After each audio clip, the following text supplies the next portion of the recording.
My son's family left me. Outside, in the cold, so I froze. Their access to my bank accounts. I am Thelma, 63 years old, and I spent my career as a bank executive before retiring 3 years ago after my husband Thomas passed away. My son Aaron and his wife Stephanie have given me two beautiful grandchildren that I adore. Last Christmas, I arrived at their house, right on time, arms loaded with carefully wrapped presents and my homemade apple pie. But instead of warm hugs, I found myself standing on their porch in 20-degree weather for 30 minutes while they enjoyed dinner inside without me. What happened next changed our family forever. Before I share how I turned this painful moment into a life lesson for all of us, let me know where you are watching from today. If you have ever felt taken for granted by family, hit that subscribe button and give this video a like. Your comments help others know they are not alone in navigating difficult family relationships. Aaron was always a mama's boy growing up. After his father took that oil rig job that kept him away for months at a time, it was mostly just the two of us. I worked my way up at First National while putting myself through night classes to earn my finance degree. Every promotion meant better opportunities for Aaron, and I made sure he had everything he needed to succeed. When Aaron got accepted to Northwestern, I took on extra consulting work to pay his tuition. I wanted him to graduate debt-free, something neither his father nor I ever experienced. During those college years, Aaron would call me almost daily, sharing stories about classes or asking for advice. Those were precious times I thought would never end. Then Aaron met Stephanie during his senior year. She was studying fashion merchandising and came from a family with old money. Initially, I was thrilled to meet her. She was polite, ambitious, and seemed to make Aaron happier than I had seen him in years. I welcomed her into our modest family with open arms, hosting dinners whenever they visited and taking a genuine interest in her dreams of opening her own boutique. After their graduation, Aaron proposed. I gave him my mother's diamond to reset for the engagement ring and helped plan a beautiful wedding within our means. The ceremony was lovely, though I noticed Stephanie's parents somehow took center stage in most decisions despite contributing less financially than I did. The first couple of years of their marriage seemed perfect from the outside. They bought a starter home in a nice suburb, and I offered to help with the down payment so they could build equity instead of renting. When Jackson was born, I was the first person Aaron called. I spent 2 weeks with them, cooking meals, doing laundry, and helping the new parents adjust. Stephanie seemed grateful then, often telling her friends how lucky she was to have such a helpful mother-in-law. Emma arrived 3 years later, completing their family. By then, I was a recent widow, having lost Thomas to a sudden heart attack. Aaron was supportive during the funeral, but I noticed how quickly he returned to his own life afterward. I tried not to take it personally, understanding he had young children and responsibilities. I channeled my grief into being the best grandmother possible. I set up generous college funds for both grandchildren, contributed $500 monthly to their family expenses, and always remembered birthdays and anniversaries with thoughtful gifts. Banking had been good to me, and with Thomas life insurance, I was comfortable financially. Sharing that comfort with my only child and his family gave me purpose during those lonely days in the house that suddenly felt too big for just me. What I failed to notice was how this generosity was slowly being taken for granted, becoming an expectation rather than a gift. The shift in our relationship happened so gradually that I almost missed the warning signs. It started with canceled lunch dates, Aaron texting last minute that Stephanie had made other plans for the family. When I would suggest alternative days, the response was always that they were too busy. Phone calls that once lasted an hour dwindled to hurried 5-minute check-ins. Aaron stopped putting the grandchildren on the phone. When I asked about visiting, there was always some excuse, some school event or play date that made my presence inconvenient. When Jackson turned 8, I discovered through Facebook that they had hosted a big birthday party at an adventure park. I hadn't received an invitation despite having been present for every previous birthday celebration. When I called Aaron to ask if the date had been changed, he stammered something about assuming I wouldn't want to drive across town for a kids' party with all that noise. I noticed that Stephanie had tagged her parents in dozens of photos from the event. The same parents who lived 2 hours away and apparently had no trouble making the drive. At a rare family dinner I was invited to, I overheard Stephanie in the kitchen telling her sister on the phone that I was getting clingy since Thomas died, and that she was tired of managing my emotional needs on top of everything else. I quietly returned to the dining room, my hands shaking as I set the table, pretending I hadn't heard a thing. The pattern continued through autumn. I was invited to Thanksgiving dinner, but discovered upon arrival that I had been seated at a card table in the corner with some distant cousins of Stephanie's while her parents enjoyed prime spots beside the grandchildren. Aaron barely spoke to me all evening, and when he did, his eyes never quite met mine. I began to question myself. Was I truly being clingy? Was I asking for too much of their time? I tried becoming even more accommodating, only calling on weekends, offering to babysit only when directly asked, bringing gifts, but trying not to stay too long when I delivered them. Nothing seemed to improve the growing distance. Each attempt at connection was met with polite resistance. I was being slowly erased from their lives, and the pain of that realization kept me awake many nights. As Christmas approached, I was surprised and delighted to receive a text from Aaron inviting me to Christmas dinner at their house. Be there at 5 sharp, he wrote. Dress is semi-formal. I spent weeks searching for perfect gifts for everyone. For Jackson, a telescope he had mentioned wanting during one of my rare visits. For Emma, a handcrafted dollhouse I had commissioned from a local artisan.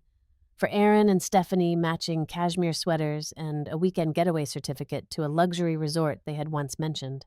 I also prepared Thomas' famous apple pie from a recipe that had been in his family for generations.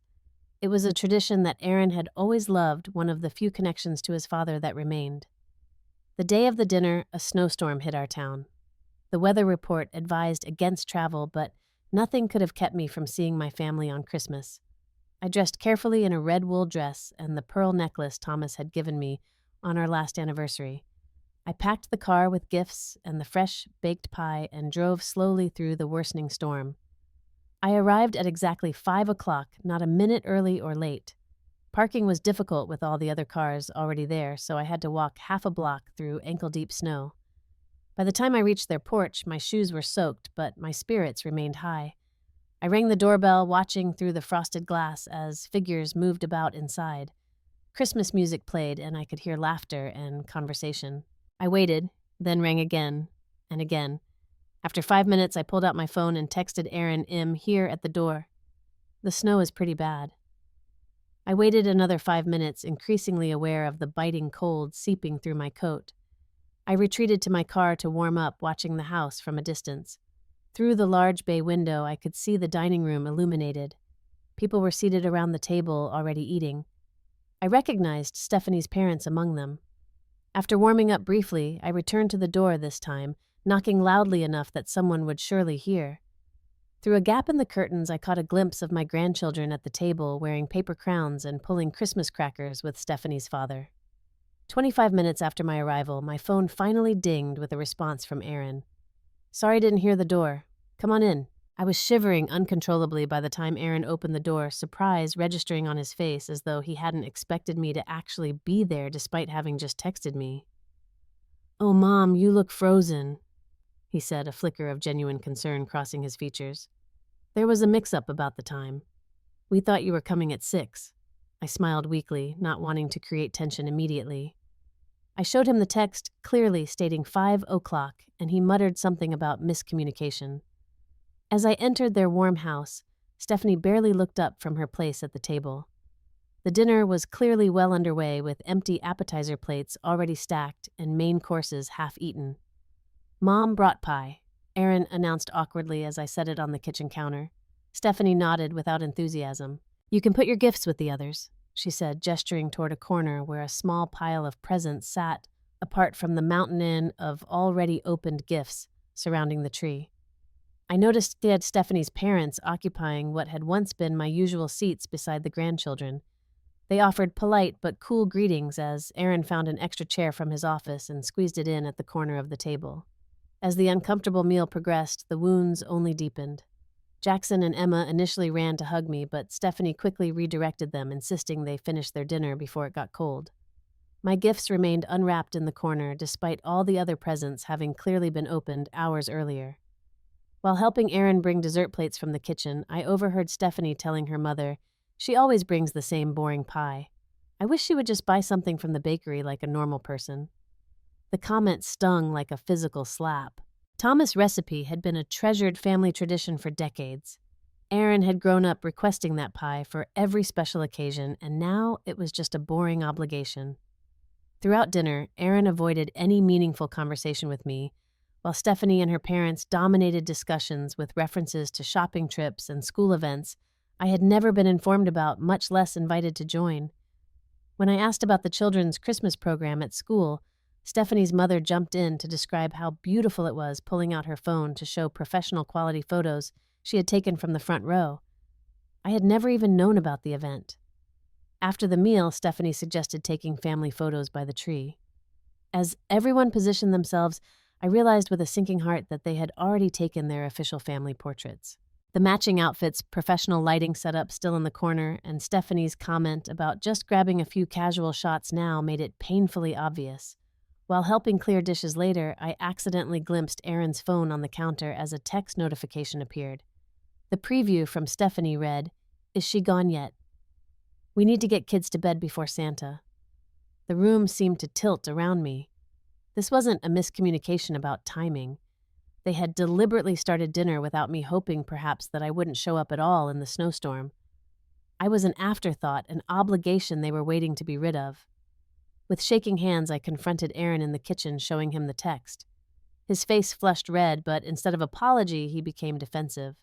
"Mom, you're overreacting. Stephanie is just stressed with hosting. You know how she gets about everything being perfect." When Stephanie entered and saw us talking in hushed, tense voices, her polite mask slipped entirely. "What now?" she sighed dramatically.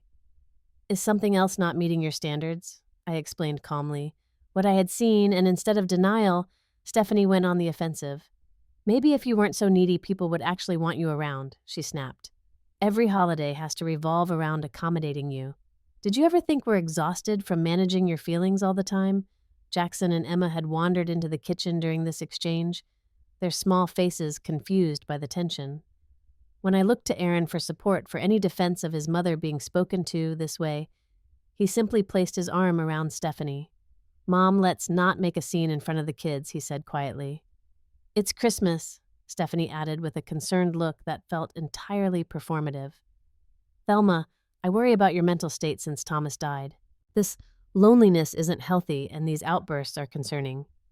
In that moment, I realized I was being gaslighted in my own family, painted as unstable for simply wanting to be included in their lives. I made my exit as gracefully as possible, hugging my confused grandchildren and wishing everyone a Merry Christmas. The drive home was treacherous, not just because of the worsening snowstorm, but because tears kept blurring my vision despite my best efforts to hold them back. My house felt cavernous and dark when I arrived. No Christmas tree, as I hadn't seen the point of decorating just for myself. No Christmas music or cookies or wrapped presents. Just silence and the whistling of winter wind through the eaves.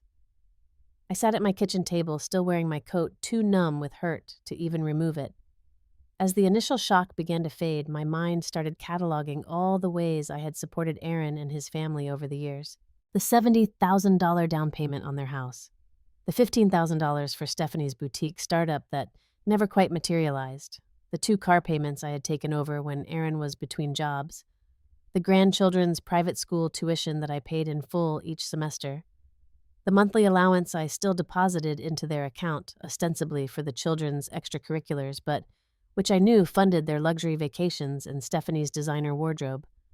I found myself pulling out an old photo album, turning to pictures of Aaron as a child, the fishing trips with his father, the graduation where he had hugged me so tightly and whispered that none of it would have been possible without me.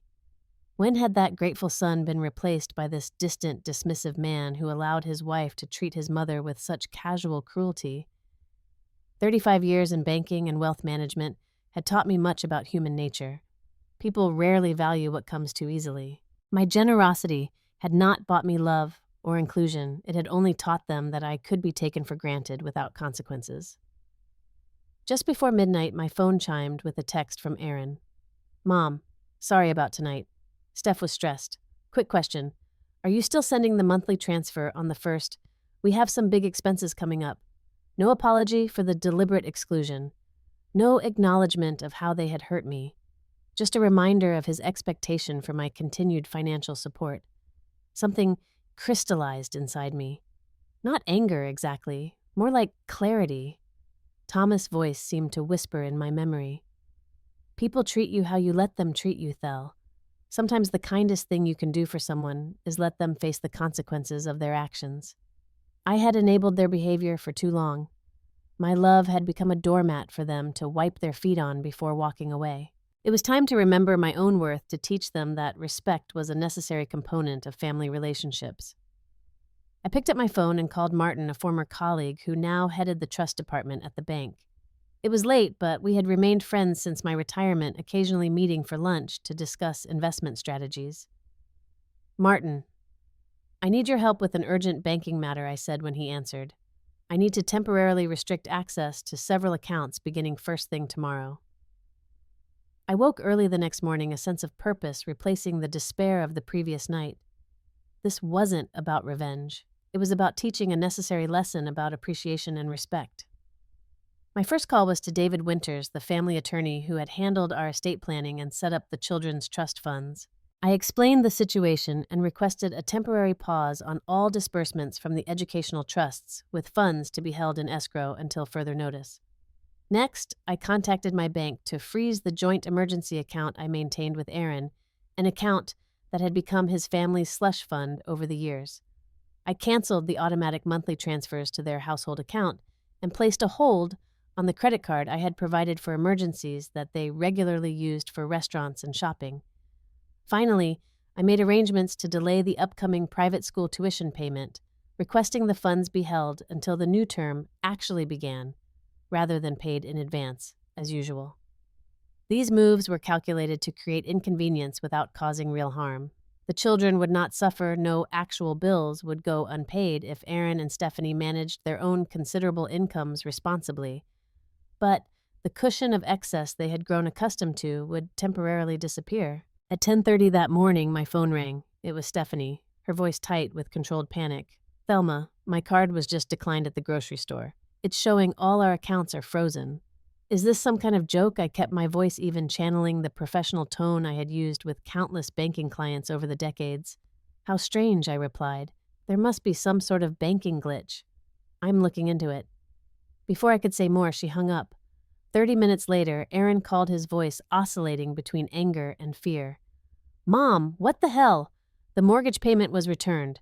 The bank is saying something about insufficient funds. We need you to fix this now." I maintained my composure. "I am working with the bank to resolve some unusual activity on the accounts. As soon as I know more, you'll be the first to call." By afternoon, the calls became more frequent and increasingly frantic. Stephanie's parents joined the chorus, leaving voicemails suggesting I was being petty and vindictive. I let each go to voicemail, listening but not engaging further. What fascinated me was how quickly their tune changed. The family that had left me standing in the cold just yesterday, that had suggested I was mentally unstable for wanting to be included, was now calling every 15 minutes, suddenly eager to speak with me. Through a mutual friend, I learned that Aaron had called an emergency family meeting at their house, excluding me, of course. Stephanie was apparently in tears about the canceled spa weekend Shed planned with her mother, while Aaron was making frantic calls to his bank about covering the mortgage. Despite everything, I worried about my grandchildren.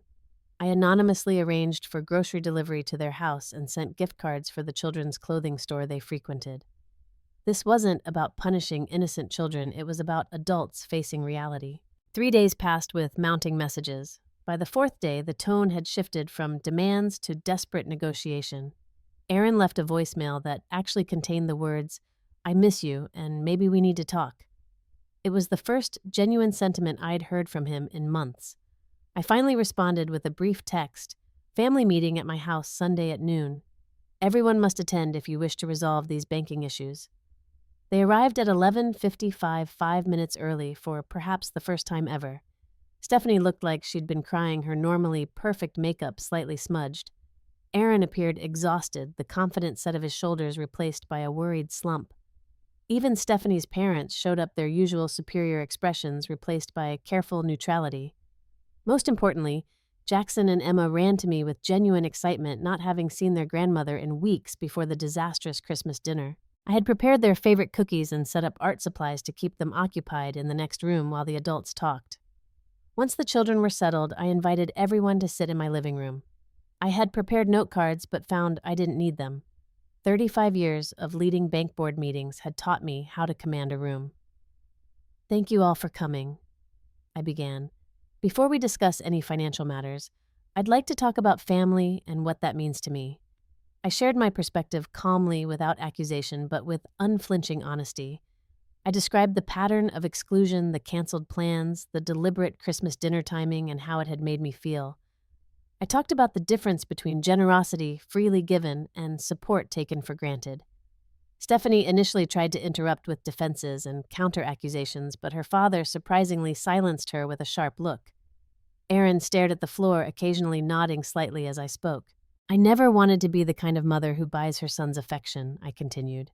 "But I realize now that, by not requiring basic respect in return for my support, I was teaching all of you that I didn't value myself. That stops today."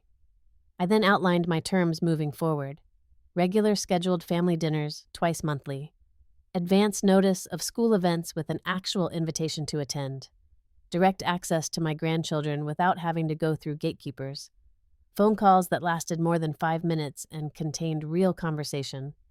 In return, I would gradually restore financial arrangements with new conditions attached. The children's educational funds would remain intact, but would require dual approval for withdrawals. Monthly support would be replaced with specific contributions to agreed-upon expenses. Emergency funds would remain available, but with transparent reporting on their use. There was a long silence when I finished speaking. Stephanie looked ready to explode, but something in my calm demeanor seemed to give her pause. It was Aaron who finally spoke. He raised his head, and I saw something in his eyes I hadn't seen in years: actual remorse. "Mom, I messed up. I let things get so out of hand. I was caught between what Steph wanted and what I knew was right, and I took the easy way out every time. I can't believe I let them leave you standing out in the cold on Christmas. Dad would have been so ashamed of me." His voice broke on the last sentence, and for a moment I saw my little boy again, the one who had once valued my presence in his life above all else. Stephanie struggled visibly, pride warring with pragmatism. Finally, she spoke in a carefully measured tone. "I think we can agree to your terms. For the family," she added, making it clear this was a financial decision rather than an emotional one. Her parents exchanged glances before her father surprisingly added, "We've perhaps enabled some unrealistic expectations ourselves. Maybe it's time everyone remembered the importance of self-sufficiency and gratitude." I hadn't expected an ally from that quarter, but I recognized the comment for what it was: a face-saving way to align themselves with the new power dynamic. The tension in the room gradually dissolved as we moved to practical matters. Bank accounts would be unfrozen.